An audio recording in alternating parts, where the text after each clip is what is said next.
Good afternoon, sir. I am Priscilla Marie B. Carmona.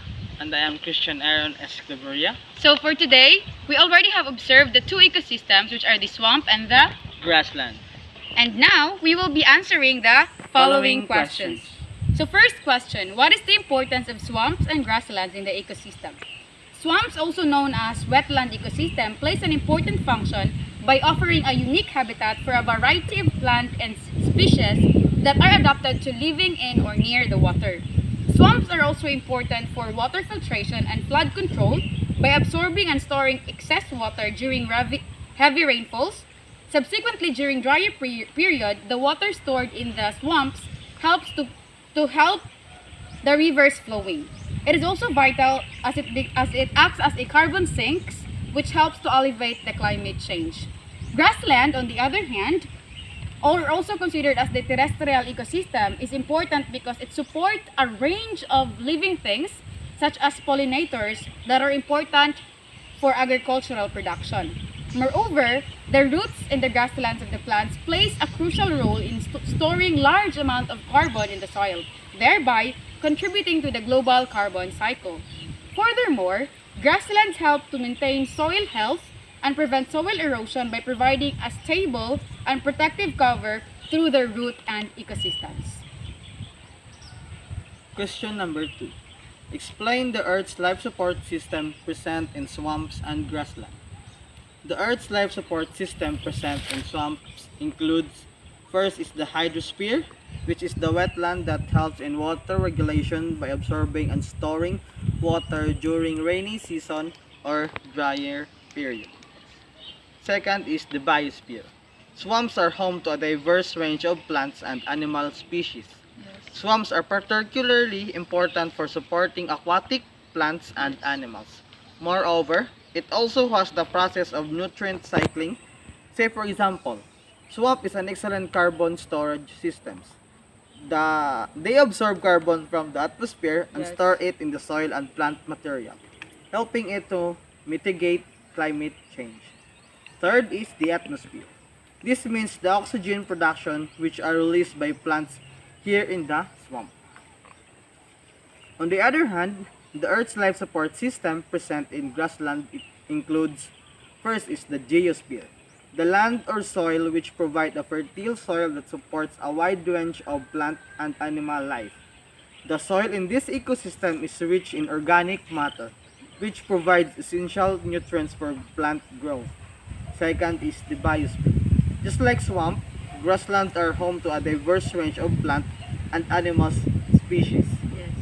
It provides habitat for many species including birds and butterflies and etc. The third is atmosphere.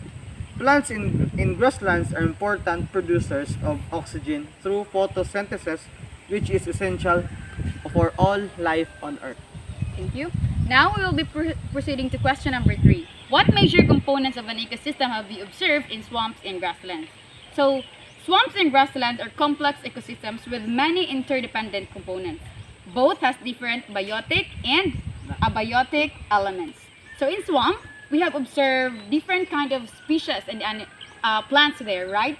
So we have observed bees, crabs, fish, tadpoles, birds, dragonflies, spiders, and some species of plants. And here in the grassland, we also observe many different life forms. We have the bees, we have the insects, we have the bugs. We also have seen carabaos, we have the butterflies and other organisms. So we all know that biotic has the producer and consumer.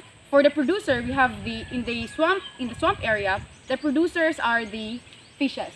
They are being eaten by the consumer, which are the birds. And then we also observe there some algae, right? Microorganisms, which are like decomposers, which helps in balancing the nutrient cycle in the environment. Now for the grassland, the producers that we saw here are the plants, of course, and the consumers are the herbivores. We have the carabaos. We have the goats. So we have the birds that eats from the plants. So both have biotic and abiotic. So in biotic, those are for the living things, and for the swamp, we have the abiotic, which are the Water. The water is the abiotic element that can be found in the swamp, while in the grassland, the soil, of course. And now, we're going to proceed for the question number 4. And the last and final question.